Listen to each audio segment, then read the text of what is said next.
Let's talk about what's happening in the United States this week as Jake Tapper and Alex Thompson's book Original Sin, detailing the Democrats' elaborate cover-up of President Joe Biden's cognitive decline. Joe Biden has revealed that he has been diagnosed with prostate cancer. Now, of course, I've said it many times, it's so sad and he absolutely deserves the best treatment. But there are so many questions, Will, around the timing of this, why he wasn't properly tested for 10 years.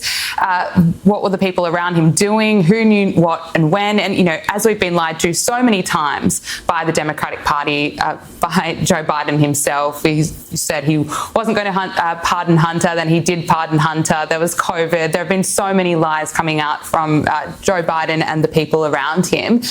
What's your reaction hearing this news? Were you skeptical about the timing, about why we're just learning about this right now?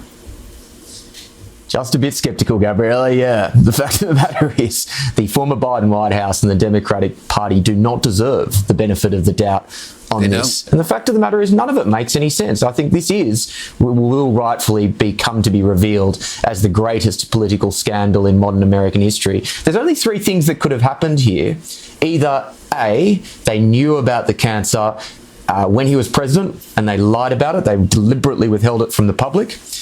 B, they did not test him for prostate cancer, which is a really easy test. It's a test that Obama got, who was in better shape than Biden. It's a test that Trump gets. It is a common test for blokes over the age of 50, and they chose not to do that, which would be gross medical negligence. Or the third option, which I think is actually the most likely, which is the Biden White House or Jill Biden basically said, do not give him this test because we're afraid of what we will see and we will have to not disclose it. I choose whichever one of those that you choose to believe, they are all a political scandal almost without equal. So questions need to be asked. It is interesting that the Democrats are coming out and saying, well, now that he's sick, we can't have this conversation. We need to hold back. Of course. Absolutely not. This needs to be investigated because this goes to the very heart of the so-called democracy that Democrats claim to love so much but have done so much to trash.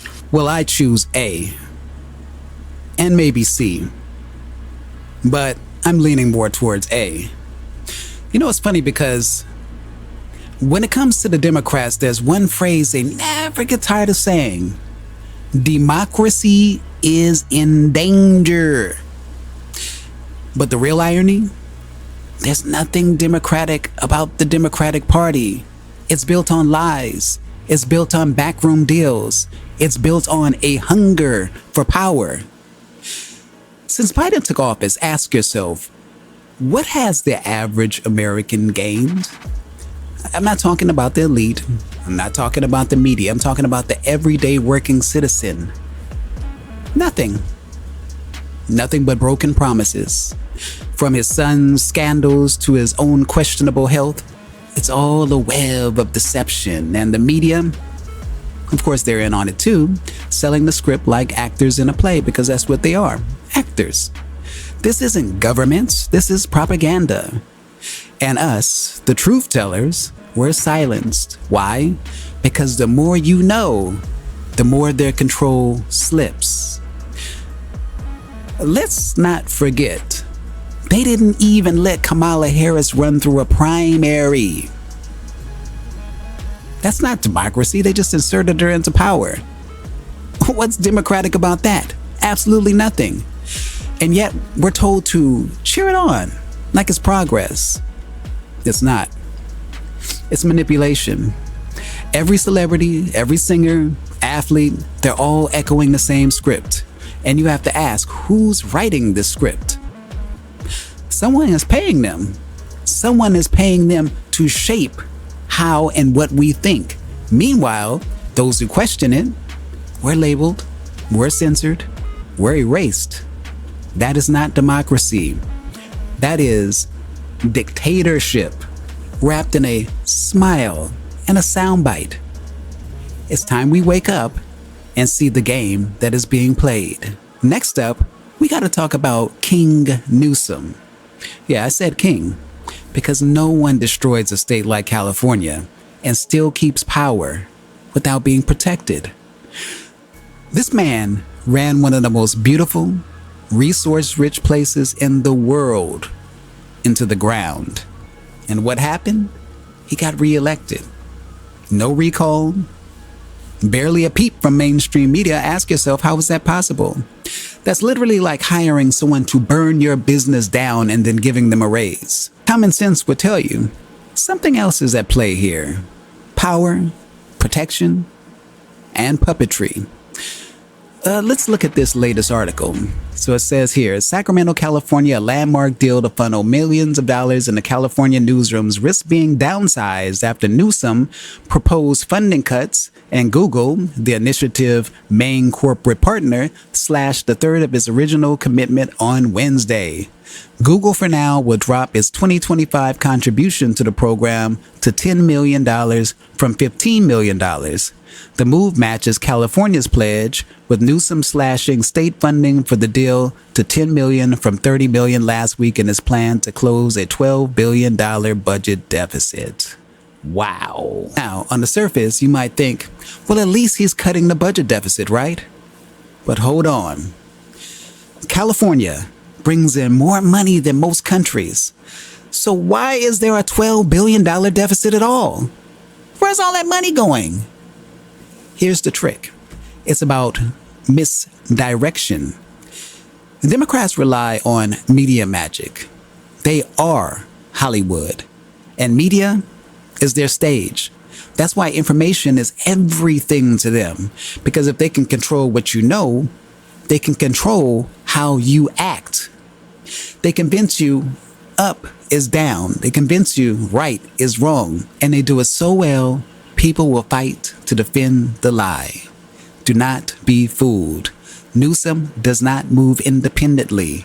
He's moved like a chess piece. By who? That's the real question. Have you ever noticed how most Democratic leaders look like people from your neighborhood? Not polished, not corporate. That's not by accident. That's by design. It's far easier to control people who don't know how to challenge the system, and they resonate with voters. So the real puppeteers can move in silence. It's a game of image. It's a game of control and emotional manipulation. The politician becomes the people's mirror, but not their leader. And that's how the few stay in control of the many. Now, let's get into the Senate versus California's emission rules. This isn't just about smog or CO2. No, of course, this too is about power. California already has some of the strictest environmental laws in the nation. And of course, DC doesn't like that kind of independence. When a state sets its own rules, it challenges the federal authority.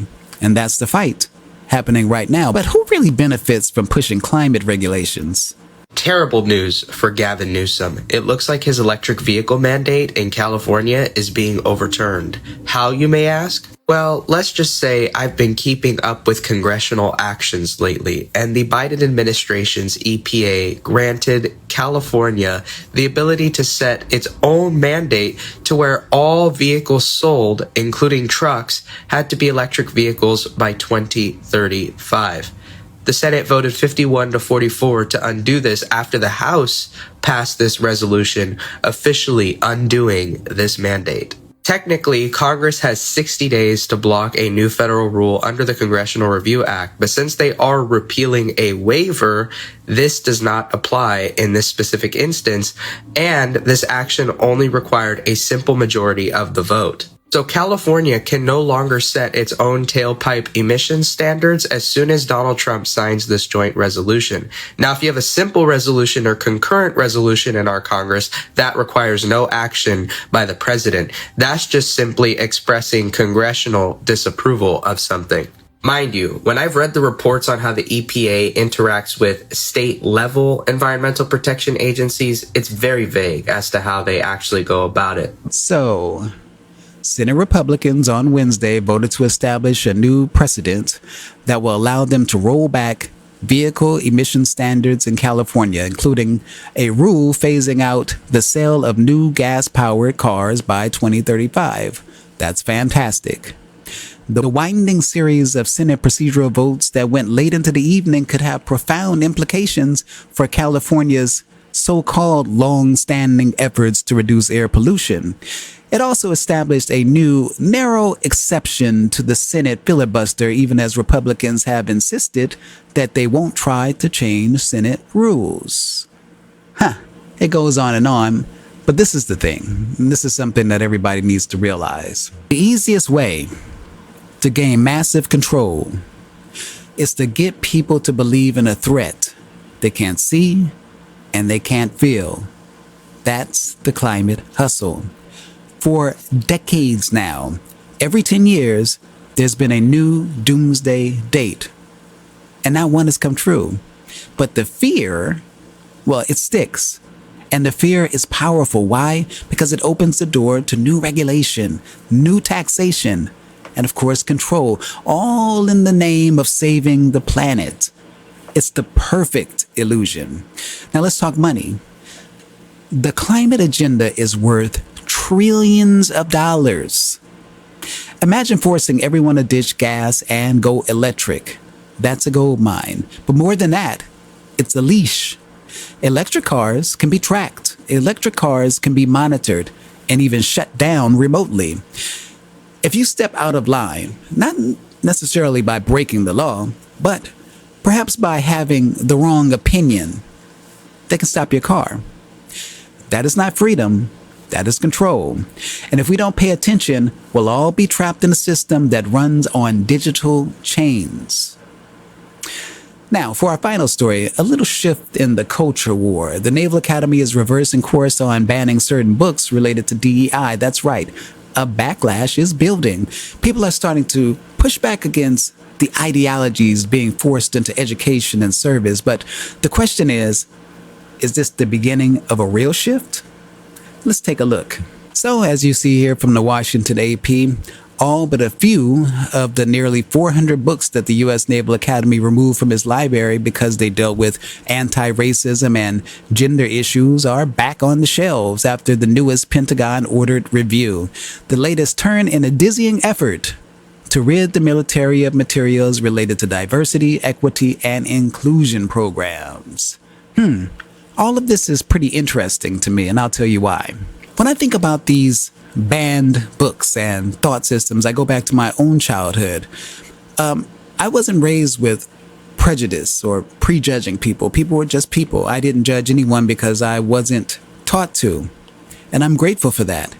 It wasn't until much later, many years later, around the Obama years, that I started seeing these new identities, these new ideologies and divisions. They weren't organic. They were introduced. They were being programmed, and they changed the way people saw each other. In places like the military, unity is everything. You can't operate with suspicion and division. You need to trust the person next to you, and deep down, we all want the same things. Peace, a roof over our heads, opportunity. We are all the same species, different shades, different accents, but at the core, we're human. The real enemy is the people at the top, those we never see, who benefit from our division. That's the truth. And the sooner we remember that, the sooner we take our power back. So maybe it's time we unplug from the noise. Maybe it's time we forget the upside down ideas. Remember what it really means to be human. We were not born divided. We were programmed to be. But we can wake up. And when we do, those at the top, they lose control. So that's it for today. I am Wolf Kage, and this was Wolf Kage Los Angeles. Don't forget to like, subscribe, and share this video. And until the next time, stay sharp, stay grounded, and stay free. Peace.